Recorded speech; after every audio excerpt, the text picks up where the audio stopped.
အားလုံးမင်္ဂလာပါခင်ဗျာအလောက်ကန်အခွင့်အလမ်းအများဆုံးအသက်မွေးပညာရဲ့တစ်ခုနဲ့မိတ်ဆက်ပေးကြပါတယ်အဲ့ဒါကတော့ဂျပန်ရဲ့နည်းပညာအတိုင်းလေ့ကျင့်သင်ကြားတဲ့မော်တော်ကားနည်းပညာဒီပလိုမာသင်တန်းများပဲဖြစ်ပါတယ်ဂလိုရီယန်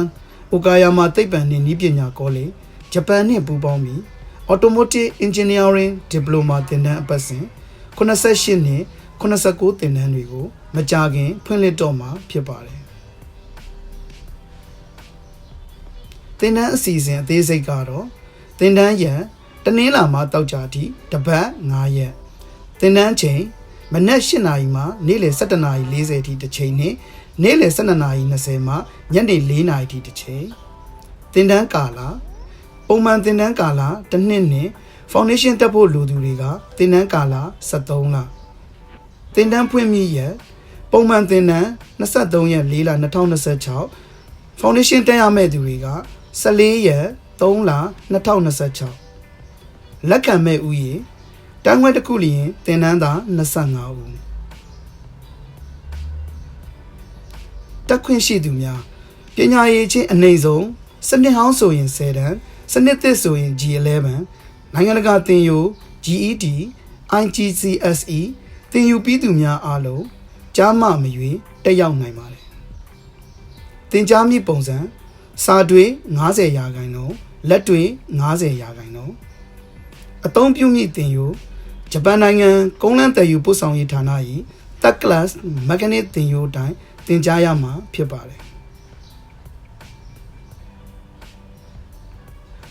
ရရှိမိလက်မှတ်ဂလိုရီအောင်လက်မှတ်အပြင်အရေးချင်းစစ်စာမှုပွဲအောင်ရင်အိုကာယာမာသိပ္ပံနဲ့နည်းပညာကောလိပ်မှကြီးမြင့်တဲ့ဒီပလိုမာပွဲ NSSA ရဲ့ Automotive Mechanic Level 1 လက်မှတ်တွေကိုရရှိနိုင်ပါတယ်သင်တန်းပြီးရင်ဂျပန်မှာကျောင်းဆက်တက်ဖို့အလုပ်လုပ်ဖို့ပြည်တွင်းအလုပ်လုပ်ကိုင်ရရှိဖို့စတာတွေအတွက်ဂလိုရီမှာကူညီပေးမှာဖြစ်ပါတယ်ဂလိုရီကားဆက်ပြင်သင်တန်းကျောင်းဟာသက်တမ်း12နှစ်ရှိခဲ့ပါပြီ2016 ကတည်းက National Scale Standard Authority NSSA ရဲ့ကားဆက်ပြင်ကျွမ်းကျင်မှုစစ်ဆေးအကဲဖြတ်ဌာနတစ်ခုဖြစ်လာခဲ့ပါတယ်ဒီကာလအတွင်းသင်တန်းဆင်းထောင်ကနန်းအထိမွေးထုတ်ပေးခဲ့ပြီးဂျပန်နိုင်ငံမှာကျောင်းဆက်တက်သူအလုပ်ဝင်သူအများအပြားရှိခဲ့ပါတယ်နိုင်ငံတော်အဆင့်ကားဆက်ပြင်ကျွမ်းကျင်မှုပြိုင်ပွဲတွေမှာပထမဆုရသူ3ဦး